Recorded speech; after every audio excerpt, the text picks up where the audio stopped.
Hello guys, स्वागत है आप सबका। तो आज हम बात करेंगे वारी रिन्यूएबल्स की। जैसे कि हमने बात की थी, चर्चा की थी, कई लोगों को लग रहा था कि अच्छी खासी तेज़ी आ सकती है, लेकिन हमने बात की थी कि थोड़ा सा संभल के चलिए। पहले तो 2000 का लेवल को क्लियर करना ज़रूरी है। चार्ट के ऊपर जो होता है, जो दिखता है, उसके ऊपर हम चर्चा करते हैं। हवा हवा में बात करना वो जो है बेकार की बात जो है हो सकती है कहीं ना कहीं। और मैंने क्या कहा था कि टाइम को ना देखे बल्कि लेवल्स को देखे। लेवल्स जो है वो इंपॉर्टेंट रह सकते हैं।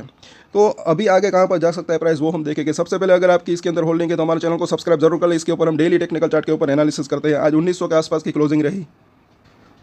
1900 के आसपास की क्लोजिंग रही। 2000 के आसपास का हाई बनाया इसने। जैसे कि हमने बात की थी 1980, 2000, 2020 वो एक रजिस्ट्रेशन हो सकता है।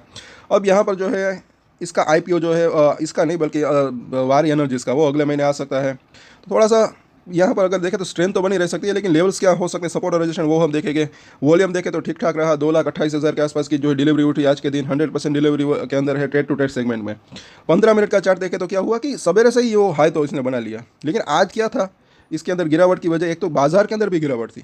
फिर भी यहाँ पर अच्छी चीज़ दिख रही है कि यहाँ पर इसने 1900 के आसपास सपोर्ट लेने की कोशिश की। ज़्यादा गिरावट नहीं आई, बाजार के अंदर ही गिरावट थी, प्रेशर बना हुआ था। और यहाँ पर अगर आप देखते हैं तो जो है स्पिनिंग टॉप जैसी कैंडल बनी है फिलहाल डेली चार्ट के ऊपर। आज हफ्ते का पहला दिन है तो यहाँ पर भी वही कैंडल दिख रही है। अभी यहाँ पर 5 और 9 वीक का जो मूविंग एवरेज है वो इंपॉर्टेंट दिख रहा है। साथ साथ एक चीज़ और यहाँ पर गौर करें, जब ये तेज़ी आ रही थी तब भी हमने, अगर आप हमारे रेगुलर व्यूअर्स हो गए आपको पता होगा, यहाँ पर ये जो इसने कंसोलिडेशन किया था 4-5 हफ्ते, वैसा ही कंसोलिडेशन वहाँ पर भी यहाँ पर भी हुआ। उसके बाद ये बाउंस बैक आया। अब यहाँ पर क्या हुआ, ये जब गिरावट आ रही है तो यहाँ पर भी जो है वैसा ही बॉक्स आपको दिखने को मिलेगा। यहाँ पर भी अच्छा खासा कंसोलिडेशन हुआ था। अभी मुझे ऐसा लग रहा है कि यहाँ पर भी थोड़ा बहुत कंसोलिडेशन हो सकता है। अगर ये लेवल पार होता है 2100 रुपये के आसपास का, फिर इसके अंदर और तेज़ी की संभावना रह सकती है। ये भी ना भूले पिछले हफ्ते का जो ये हाई है, जो कि 2170 नहीं बल्कि 2074 रुपये के आसपास का लेवल है। ये लेवल अगर ब्रीच होता है वहाँ, इसके ऊपर अगर ये क्लोजिंग दे देता है वीकली चार्ट के ऊपर फ्राइडे तक, तो और तेज़ी की संभावना रह सकती है। फिर ये उसके बाद जैसे कि हमने बात की थी 2150, 2250 और फिर 2500 तक जाने की संभावना रह सकती है। और यहाँ पर अगर हम देखते हैं, ये ज़रा देखें वीकली चार्ट के ऊपर कुछ इंडिकेटर्स लगाए हैं तो बुलिंजर बैंक की जो मिडिल लाइन है इसके ऊपर तो अभी ये टिका हुआ है। ये इसका अभी जो है सपोर्ट का काम कर सकता है। इसके बाद का सपोर्ट कौन सा हो सकता है वो भी हम देखेंगे। अगर ये इसके ऊपर बरकरार रहता है 1800 रुपये के ऊपर, तो इसकी जो ऊपरी लाइन है 2350, वहाँ तक जाने की संभावना रह सकती है।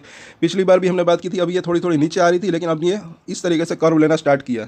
तो ये बात भी यहाँ पर अच्छी दिख रही है क्योंकि ये 2 हफ्ते तेज़ी आई इसके अंदर। तो यहाँ तक आने की संभावना रह सकती है अगर इस 1800 को लेवल को ये संभल पाता है तो, और बाजार का भी साथ रहता है तो।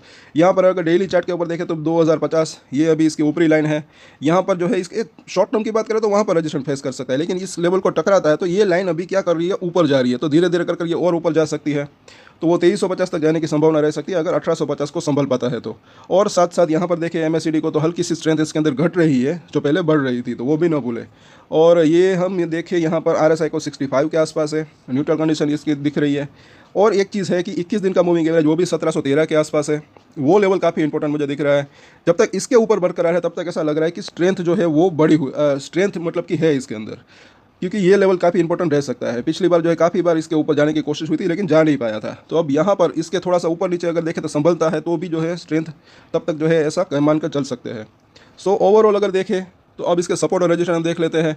आज के दिन देखें तो बिल्कुल एक स्पिनिंग टॉप जैसी कैंडल बनी है। 1900 का प्राइस है। पहले सपोर्ट की बात करें तो 1860 के आसपास का जोन, उसके नीचे देखें तो 1820 के आसपास का जोन, और उसके नीचे जो है 1720 रुपये के आसपास का जोन। तो ये इसके जो है 3 सपोर्ट दिख रहे हैं। रजिस्ट्रेशन की बात करें तो पहला रजिस्ट्रेशन 1960, उसके बाद जो है ये 2000 रुपये के आसपास का zone. In the round figure number देखें तो 15-20 रुपये ऊपर नीचे आप रख सकते हैं।